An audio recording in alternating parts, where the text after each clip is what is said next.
Transfer of ownership. The transfer of ownership process is one of the most, if not the most important processes when buying a blog. This is where all the assets you and the seller agreed upon transacting actually get transferred over to you. So yeah, the process is important for several reasons. Well, including what I just said, all assets are transferred from seller to you. Also, it's the final chance that you have to review these assets and decide whether you'd like to buy it or not.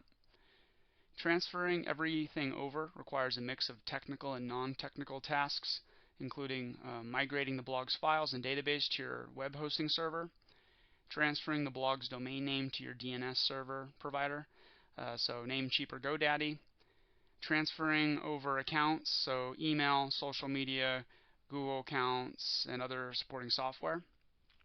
Also introducing you to any existing business deals and contacts. Remember, if something doesn't line up with what you and the seller agreed upon before the transfer, you have every right to cancel the deal and walk away. Otherwise, once everything's been officially migrated and transferred over, and both of you and the seller are happy, it's time to pull the trigger and officially buy your blog. We first are going to look at migrating your blog. Migrating the blog to your servers means getting all the files and database from the seller's hosting platform to yours. This might sound intimidating, but it's fine. Most good hosting platforms will do this for free or at a small cost.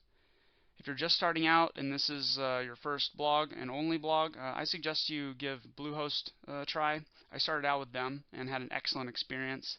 You can check out the helpful links document in the course materials to learn more. While I've never used their site migration services, they do offer one for free if you're a new customer and signed up within the last 30 days. Otherwise, they do charge a fee. Last time I checked, it was $150, which is a fair price given you don't have to worry about a thing. If you want a more premium hosting platform that can handle lots of traffic and make your site fast, consider using WPX Hosting. I use them for all my blogs, and I've experienced no better service from a hosting platform. Again, you can check out the helpful links document in the course materials to learn more. One of the awesome parts about WPX Hosting is they perform site migrations for free. I've used this service 4 times now with 0 issues. They make it insanely easy. But before you initiate any migration process with your hosting platform, make sure the seller gives you admin access to the WordPress dashboard. Once the migration is complete, you want to revoke admin access from the seller's WordPress account and any other connected accounts. If the seller also has email accounts that are linked to their hosting platform, which they likely do have, you'll need to provide your hosting platform with the necessary information on the seller's mailbox server. Don't worry, your hosting platform will know exactly what to ask for and what to do. Also, you want to make sure the seller has informed you of all redirects configured on the server. If a redirect breaks, you could potentially lose significant amounts of traffic depending on the page being lost in the redirect. Your hosting platform will also safely migrate this for you, but you need to know if the seller has actually done any redirects that are set on the server. Now, if you're tech savvy and you're feeling brave, you can do all this by yourself. You'll need to download the blog's files as well as the database, edit certain config files on the server, and manually upload onto your hosting platform. You'll potentially also need to handle mailbox server migration and redirect migrations yourself. I've personally never done this. I am a technical person, but I wouldn't suggest you do it either. It's too much could go wrong. Thousands of dollars are on the line, potentially more, and you really just want to leave it to the professionals. Transferring the domain name of your new blog is really easy, but it can take some time. If you currently don't use a service for your domain names, I would highly suggest you check out Namecheap. I've been using them for years for my domain names and various email accounts. They have a great service at a great price. If you want to check them out, I put a link in my helpful links document in the course materials. Domain name transfer needs to be initiated by the seller, and it can take a week or so, so I suggest you get on this ASAP. The seller also has to unlock the domain name and provide you with an auth/EPP code so you can actually initiate the transfer. So yeah, you'll need this code to submit a transfer request with your domain service provider so that you can get the process moving along.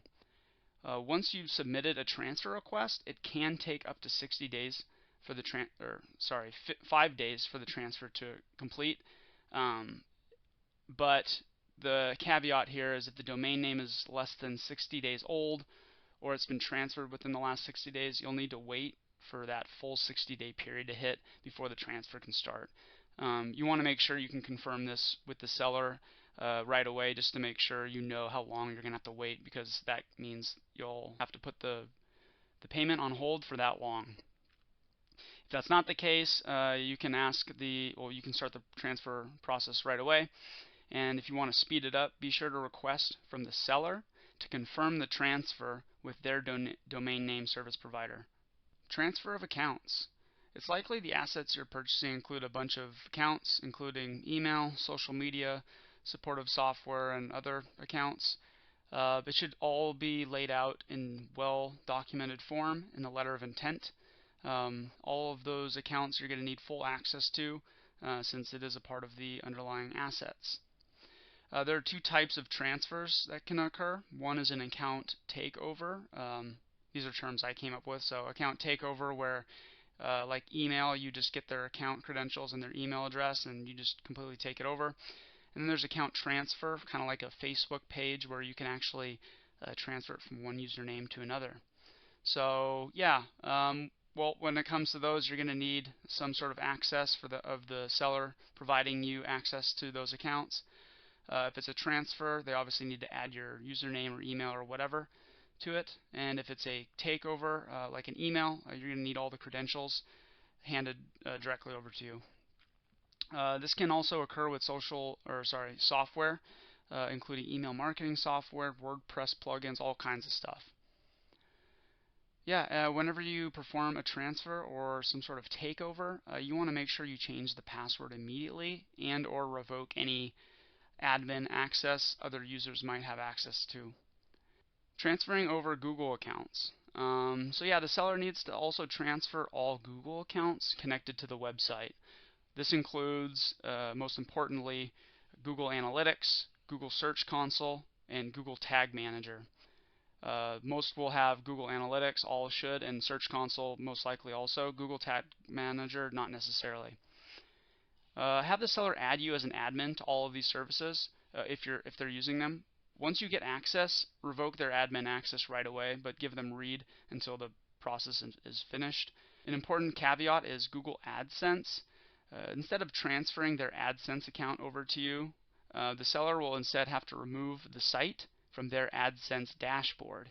This is the only way you can add it to your Google AdSense account, since only one AdSense account can be connected to a particular domain name. Also, it's against Google's terms of service to own multiple AdSense accounts without a good reason.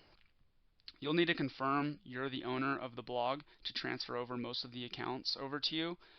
As long as you have admin access to the blog's WordPress dashboard, like you should have gotten already, you should have no problem. Business deals.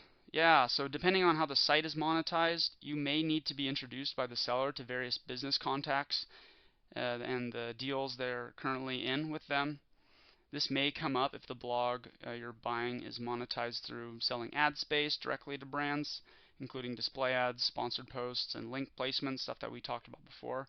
But this also can be the case if they have a special deal with a business for providing affiliate deals. Maybe they have a coupon or discount or just a better commission rate compared to others.